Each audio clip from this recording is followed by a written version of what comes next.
สบายดีวันนี้สบายดีน้องๆสบายดีนะหมู่เพื่อนทุกคนเนาะที่คนมักเครื่องเสียงทั้งหลายเนาะข้าพเจ้าหนุ่มไทยเด้อเนาะวันนี้สิมาเรื่องมาเรียนลงวิธีใส่นี่กับคอมพิวเตอร์เนาะ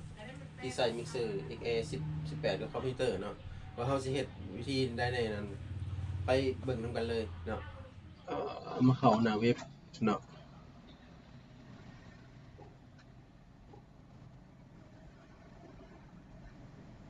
พิมพ์คำว่า XA ไป Product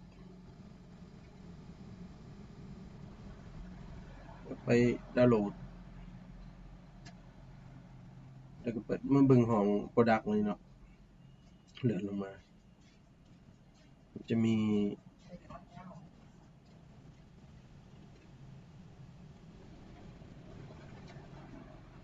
เลื่อนหาอยู่นี่เนาะในช่องนี้เนาะ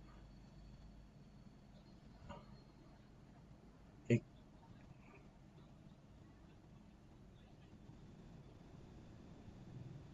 X อันนี้ X18 XR16 R12 นะครับปกติ2เนาะแล้วก็เลื่อนลงมาเบิ่งทั้งหลุมมันนี่เนาะนี่ดินี่แล้วก็โหลดเนาะดาวน์โหลดกดดาวน์โหลดเลยเนาะแล้วก็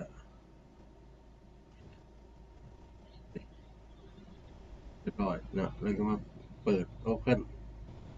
เนาะแล้วก็ตัวนี้